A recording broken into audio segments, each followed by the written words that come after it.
So what happens next for Democrats? Lindy Lee is a Democratic strategist. She served as the women's co-chair and Mid-Atlantic Regional Chair at the Democratic National Committee. Lindy, welcome back to the show. It's good to speak with you. Thank you. It feels like an entire different world, right? Just night and day. Well, that's where I wanted to start. When we spoke last night, you were at this fundraiser here in Washington, and you were ebullient. You said you saw the data. You were so excited and so happy you thought you were going to win. What happened? Honestly, and I don't mean to cast blame on anybody else, but I was misled. I asked the DNC officials, are we going to win this? I even looked somebody in the eye. I said, are we going to pull this off? And they told me yes. Someone even told me we were going to win Iowa. And I gave him a weird look, but he was insistent. And this is someone high up in the campaign telling me that we would win in ruby red Iowa. So I thought they were privy to internal data that I simply wasn't seeing. And people were just exuding confidence. And I, of course, hope that she would hold on to the blue wall states in Michigan, Wisconsin, and Pennsylvania. And she did win the 2nd congressional district in Nebraska. So had she held on to that one lifeline, she would have been president. But unfortunately, just the gender gap, the women voters that we were hoping to turn out, the Latinos, the young voters, the African Americans, they simply did not materialize. I think it was around 11 million voters just didn't show up that we had in 2020, I mean. Right. So it's a turnout problem. But I wonder, is there a misread of things? Because, there was a big surge of voting on Election Day, and Democrats throughout the week, Republicans were saying, oh, we do great on Election Day. If the numbers are big, it's good for us. And Democrats were saying the same thing, and it was only good for them. So, I mean, the Latino vote was up, but it went heavily for Trump. A lot of women voted for Trump despite the focus on reproductive rights. Do the Democrats just have a fundamental blind spot on what the American electorate wants right now? I think that's such a good question because I was just thinking about it, and the answer is absolutely yes, particularly on the issue of immigration. I think a lot of Democrats mistakenly assume that just because someone's a Latino American, they must be in favor of lax immigration rules. But let me tell you, I'm a naturalized American myself. I'm first generation. English is my second language. I came to this country when I was a baby with my parents with $200. We came the right way. We filed an application. We waited in line. We didn't jump the line. We didn't ask for handouts. And we did things the right way. And a lot of other second, third generation Latino Americans feel the same exact way that we do. So I think as a lot of Democratic leaders falsely believe that as long as they are lax on immigration, they're going to win the Latino vote. That is simply not the case, as was demonstrated last night. And there are a number of other issues as well. Yeah. Like the argument you just made, I got that same argument from a young man, I guess in his 20s, at a Trump party last night. He's a Cuban American. And he's like, my family came here, we did it the right way, and the only reason I'm voting for Donald Trump, he said, was the way he wants to crack down on the border and illegal immigration, which when you talk to Democratic strategists in big cities, that's not how they view the issue, right? They just don't get it. You're getting to there. Thank you. You bring up thank you for sharing that anecdote, because they themselves didn't have to wait in line the way that I did. My family, I was born in communist China, moved to Sheffield, England, and then we came to the United States. We had to wait for a process, and it took years, and it took so much money and effort. So for immigrants like me to see people just like pour into the country like that, it doesn't appear, equitable. I think that was the issue, and thank you for sharing that stories as well, because it demonstrates that this is a sentiment shared across the board. And second and third generation Americans, their feelings on immigration largely reflect that of the general public. Bernie Sanders has issued a statement, the senator from Vermont, basically saying he's not surprised to see working class voters abandon the Democrats because he says the Democrats have abandoned working class Americans. Has the Democratic Party become too much the party of like big city elites? Because Donald Trump seems to be getting those working class voters, and they view this guy who is a billionaire with criminal convictions as their champion against the establishment. He's the most talented gaslighter in American history, I have to say. He's just remarkably good at making the most underprivileged Americans, the Americans who suffer the most, feel like he actually cares about them, but he really doesn't. So you bring up a good point in that regard. And on that note, Harris raised $1 billion in 100 days, and she was able to do that because a lot of deep-pocketed donors, a lot of wealthy individuals. So yes, I think we need to get back to our grassroots, to the union, to those demographics that Joe Biden was actually really popular with. For example, in Northeast Pennsylvania, Scranton, the white Catholic area, those union strongholds. That's what Bernie Sanders is talking about. We need to get back in touch with who we really are, and that's working for the American people. So I wonder, Lindy, does this mean it was a mistake for the Democrats to move on from Joe Biden? Or was it a mistake for them to wait as long as they did to move on from Joe Biden, to not have time for, a proper primary process and have the strongest candidate emerge from that sort of a gauntlet? I mean, what do you make of it all? Well, it's been almost 24 hours now, and I've had some time to think about it. And I really think it came down to 4 primary factors. And we've already discussed immigration. We haven't discussed economy yet, but that was obviously a huge factor. Accumulative price hikes were, people were just suffering, still suffering, actually. And number 3 is the choice of Tim Walz. And number 4 is what you just brought up. Joe Biden. Joe Biden dropping out on July 21st. I remember that afternoon like it was yesterday.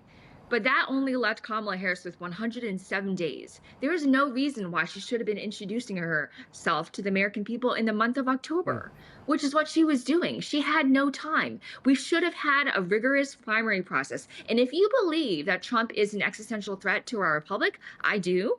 If you really believe that he's fascist, then you should have had a rigorous primary process to vet all the candidates to ensure that we had the strongest and most formidable candidate to take on Donald Trump. But that never happened. Okay, so as a final point, Lindy, I want to go back to point number 3 that you mentioned, the choice of Tim Walz. I know you have worked with Josh Shapiro, the governor of Pennsylvania, who I know was he appointed probably me commissioner, so the second option. Yeah. Yes, but would that have really made a big difference when you look at, basically, it looks like all 7 swing states are gone. And the shift is pronounced in 48 of the 50 states where Trump just gained in every single state. Would a different vice presidential pick really have mattered? It seems like there are more fundamental challenges than that. True, and that's why I had 4 reasons as opposed to one overarching one, but this is definitely a contributive factor. And let me tell you why. Because in a campaign of margins, 1%, 0.75% matters tremendously. And remember, in 2020, Biden won Pennsylvania by 80,000 votes. If Josh Shapiro was able to turn 80,000 votes, that could have been the decider. And another thing we must consider is that Josh Shapiro is famously moderate. People see him as someone who can work across both sides of the aisle. And so maybe that would have allayed some of the concerns that voters in other blue wall states, not just Pennsylvania, but Michigan and Wisconsin, maybe they would have allayed some of their fears about whether what Trump was saying about Kamala Harris is true, namely that she is a San Francisco radical who's out of touch with American people. So having Shapiro and Harris, I think that would have been a much stronger ticket. But again, I don't know if that was enough to prevent what was essentially a bloodbath. I have no other way to describe it. Lindy Lee, I appreciate you coming back after a tough day. That's Democratic strategist Lindy Lee, and the Democrats are going to do some soul searching. We'll check back in with you later in that process. Thanks for being here today. Thank you so much. A significant night for the United States and for Canada, a devastating one for the Democrats. So who better to speak to than Bruce Heyman? He is the former U.S. ambassador to Canada, and he joins me now. Ambassador Heyman, it's good to see you again. Thanks for being here today, sir. Great to be with you, David. You were very outspoken that President Biden needed to step aside from the race, and you supported Kamala Harris throughout her campaign. I know this is obviously not the result you wanted, but what do you make of the outcome that we saw? So the American people, in a legitimate election, actually, voted for Donald Trump because he resonated with them on the issues that were most important to them. And those issues are all about, I think, 2 things: the economy and immigration. And for the economy, regardless of the fact that the stock market is at its high, that regardless of the circumstances that everyone has faced with regard to GDP being high and the economy doing well, that what we have seen is, unfortunately, the cost of inflation. And when people are sitting there going to the grocery store and not being able to fill their grocery bags, that's an issue. And they are voting, against that.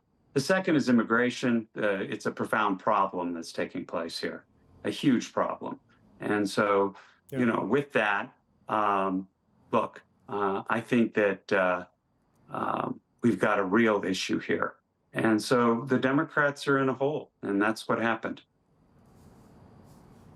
Why do you think the Democrats couldn't find a message or a position or a policy plan that would also resonate with Americans on this the way Trump was able to do it? So, I think that the problem was Joe Biden was unpopular from the beginning. And we saw this throughout the year. 2/3 of the American people thought the economy was going in the wrong direction, and America was going in the wrong direction. So it was a tough hand in which I called for Donald Trump to step aside and turn it over to someone in competing for the slot in the Democratic Party. The problem is the time was short. We had to pick, someone very quickly, and Kamala was selected. She had 107 days to put together a national campaign for president. No primaries, no preparation debates, other than the one debate that she had. No intense media interviews and scrutiny. And she did this, at the same time trying to defend the Biden legacy. This was her boss. And so it was a difficult thing. I think she did an amazing job navigating that. They raised a lot of money, but it was a very difficult narrative for them to sell to the American people. The White House has put out President Biden's schedule for tomorrow, and he's going to address the nation at 11 a.m. What do you think Joe Biden, what do you think Americans need to hear from Joe Biden tomorrow? What do you think Democrats need to hear from Joe Biden tomorrow? Well, I think he's going to talk about the privilege of serving the country for the period of time he did. I think he's going to talk about the disappointment that his vice president wasn't able to carry the baton forward for him and for the administration. And so with that, I think that he is also going to give confidence that they're going to turn over the government in a peaceful way and ensure a smooth transition of government, which is expected of every president who hands over, office to someone else. Yeah, I am looking forward to the intellectual gymnastics that some of the proponents of the stolen election last time will have to go through to acknowledge the peaceful transition of power when it happens, because they won an election fair and square this time. And on that point, Ambassador, every state moved Republican in big numbers, like every state except Washington State and Utah. I mean, what message do you take from that as a Democrat in terms of where the U.S. electorate is right now? Bernie Sanders has issued a statement saying the Democrats have abandoned working class Americans, and that's why working class Americans have gone to Trump. What message do you take from it all? Well, we've lost the narrative of the middle of the country. And I think that we need to reboot and recalibrate and really think about what policies that we want to put forward that identify the problems of the middle class and the working class. And when we have those policies, make sure we can articulate, the benefits well. I think all the legislation passed by the president this last term is so good. The problem is most people don't see it, understand it. Where is it? What is it all about? So you talk about the CHIPS Act and the Inflation Reduction Act and the Infrastructure Act and all of these things. It's amazing he accomplished as much as he did in one term. And yet it's very hard. If you stopped an average person on the street, they wouldn't have any idea what was even done. Yeah, I mean, it's getting stuff done, but then it's selling what you've done, and him having this low profile, not traveling around the country, it seems to have been a real liability once you get into the political cycles here. And we have a situation, Bruce Heyman, the White House, the popular vote, the Senate, probably the House, definitely the Supreme Court. What do you think this says about where America is right now, and what do you think is going to happen with all of that alignment behind Donald Trump as president? Well, many Americans think that government's broken. And I think what they expect from Donald Trump is to make radical change. And I think, he has a bit of a mandate to do that, especially if he wins the House, the Senate, and the presidency. And my guess is he's going to do that. The challenge may be the result of some of the damage that may come for the change that I think he's going to bring about. And I think people, are a bit Pollyannish in terms of his ability to impact the change that will benefit everyone and the promises that he's made. And I'm going to make inflation go away and end the war in Ukraine overnight in 24 hours and do all the things that he has promised during the campaign. I think it's going to be very hard for him to achieve those things. That being said, I personally believe, which I think is going to be a big challenge for Canada, I think the first 100 days he's going to do a flurry, major swarm of legislation activities, which will have Democrats on their heels, but it'll have our allies, our trading partners, everybody on their heels, because they have had 4 years to prepare for this. They know exactly who they're going to put in what slots. They're going to have the Senate. They're going to do quick confirmations. They know exactly the legislation they're going to propose. They're going to put tariffs in place. They're going to do deportation. They're going to do a lot of things, and they're going to do it all at once, which is going to put incredible pressure on the American system and our allies in Canada. Well, the tariffs, Ambassador, would be a thunderbolt into the Canadian economy. About a 0.5 percentage point off of GDP is one estimate I've seen. That pushes the country into recession if you have that kind of decline in growth. I mean, how serious do you think that is with Donald Trump? Do you think there's a way to get a carve-out for the NAFTA partners, for Canada and for Mexico? Or do you think this is a southern border, northern border policy from Trump in that first 100 days? It's hard to tell. Look, predicting what Trump's going to do is a really difficult game, especially at this point for a Democrat one day into, but I'm going to take him at his word. He wants to put 10 to 20% tariffs on all imported goods. He wants to put 60% or more on China. And so I'm just going to assume that he's going to do that day one. And then my guess is countries like Canada and others are going to come in and try to make the case of reductions in those tariffs or exclusions or exemptions. And you're going to have to work really hard to do it. In the meantime, the tariffs will be in place and having an impact on your economy and your businesses. And yes, Americans will be paying more for many goods, but not as many as people think. A very small percentage of the U.S. economy is based on imports. And so, yeah, it will cost some people more money. But at the end of the day, I think the impact on our trading partners is going to be significantly larger. Yeah, and you'll probably see retaliation because I know the Canadian government has drawn up a list of retaliatory tariffs like they did with the steel and aluminum last time. So it's going to lead to something. One last question I've got to ask you. I wonder what this means for President Zelensky and the people of Ukraine. Because I know there's a lot of anxiety about that in Europe and certainly in the Ukrainian diaspora, and there's a lot of Ukrainians in Canada. Do you think Donald Trump cuts off Ukraine? Because it sure sounds like that's what he wants to do. God, I hope not. I mean, I think the implications of that are so significant that maybe that there are some strong Republican foreign policy folks, like maybe even Senator Graham and others, that can sit down with him and say, let's find a different path here. I think the shock to our European allies, and I think if he does that, I think the pressure on Canada will be intense, because not only will be the pressure from the Trump government to impose, hitting that 2% defense spending at a much sooner rate than Canada is expecting, as Ambassador Kraft said just this last week. Who served under Trump. Yeah. But the pressure will come from Western European allies as well to spend more and help them out. So Canada's going to get pressure from Europe and the United States on this front. Yeah, it's going to be a seismic realignment of things in Europe for sure.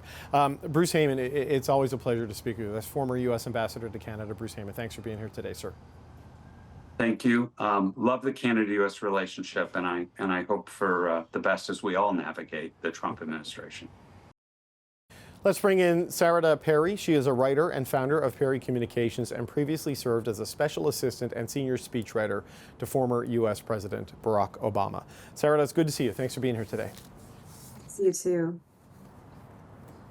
The polling had all of this as a coin toss, a margin of error. I know the Electoral College kind of magnifies the defeats, but this is, I don't think, the result people expected based on what the public data was telling us. Was this a shock to you?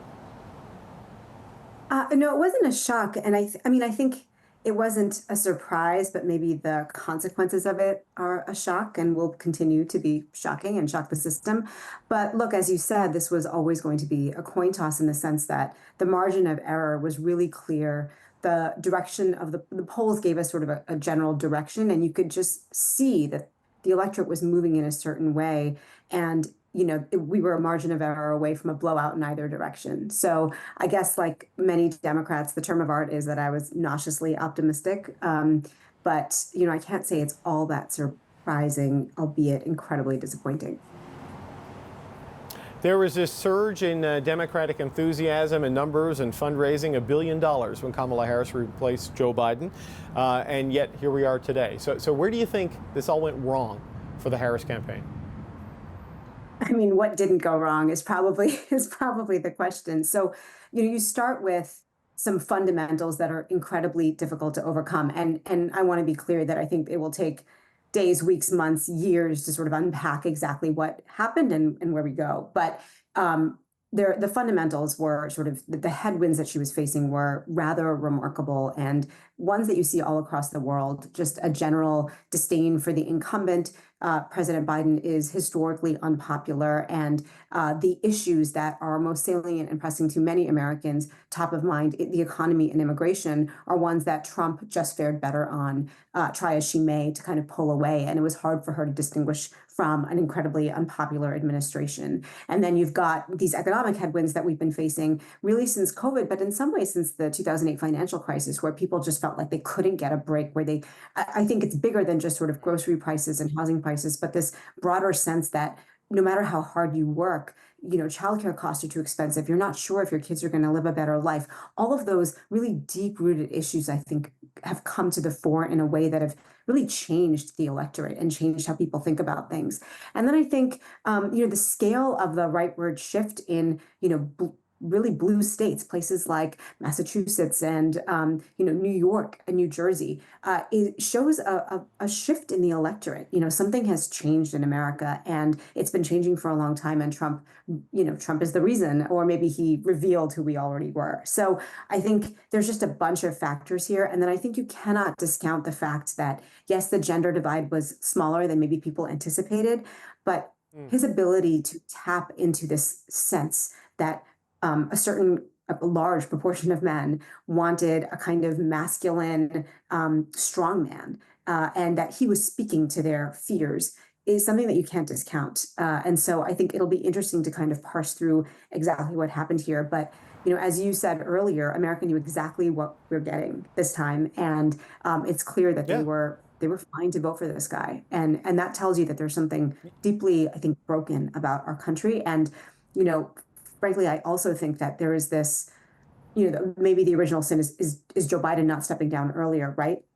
The fact that he didn't, as early as 2022, after we won in the midterms, say, look, as I said, this was it's time for generational change. I'm going to let an open primary happen. And I think what that would have done, in addition to, just having robust conversation and, finding a great candidate, although I think Kamala Harris did an extraordinary job with her campaign, is it would have sort of forced the party to really reckon with bigger issues that I think we haven't dealt with. There's a lot of internal dissent on things like trade and climate and immigration. And as we see, Israel-Gaza, that we could have sort of been dealing with earlier on, foreign policy. And we never aired those things. And I think it's because Trump and his movement and the power that he has trapped us. And we're so scared to ask big questions that the party didn't even necessarily question until it was too late whether Biden should run. And that's kind of stunning.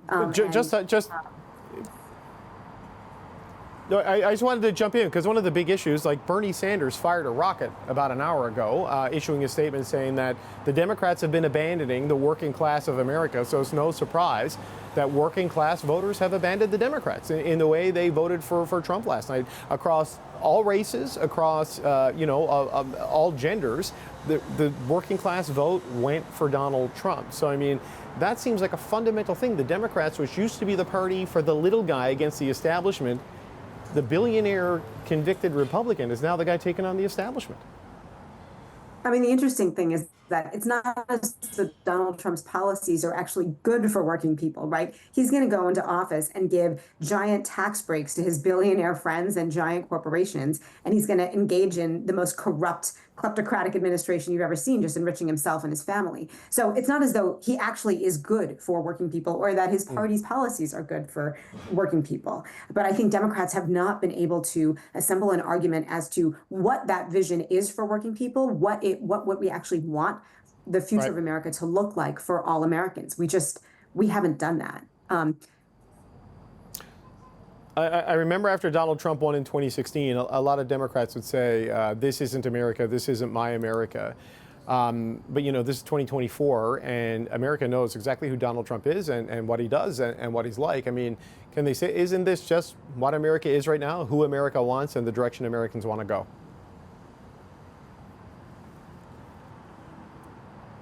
Sorry, I missed that question. Can you say that again? Oh, sorry. I was saying after 2016, Sarah, people were saying that, after Trump won that this isn't their America. And now 8 years later, they know exactly who he is and what he does. And isn't this just what America is now, where Americans are and where Americans want to go? I think it is. I think that Trump revealed a really deep-seated element of our country. And it is, you know, we are, of course, intensely divided. It's not like everybody voted for Trump, right? We are so deeply divided. But this strain that he taps into, it's not just economic populism, right? It's a kind of nativism, it's a kind of isolationism, it is racism, it is sexism, it's a whole bunch of things. It's also, I think he tapped into this growing distrust of institutions that you're seeing here. I'm sure you're seeing in Canada, we're seeing around the world. And the fact that Americans, this many Americans, are okay with electing this person who has promised to dismantle the very, not just institutions, but the values that underlie them, that the country was actually built on. I mean, that is a remarkable repudiation of the American project. And I don't know where we go from there, but it's not enough for Democrats to kind of tinker at the margins at this point. Incrementalism is not going to be enough. We need to really reckon with this and ask ourselves the big, really hard questions of what exactly do we want this country to look like, and what are we offering voters that they should believe us and give us the trust to realize that vision. And we're just not there. And we're not going to be there because now they're going to have control for quite some time.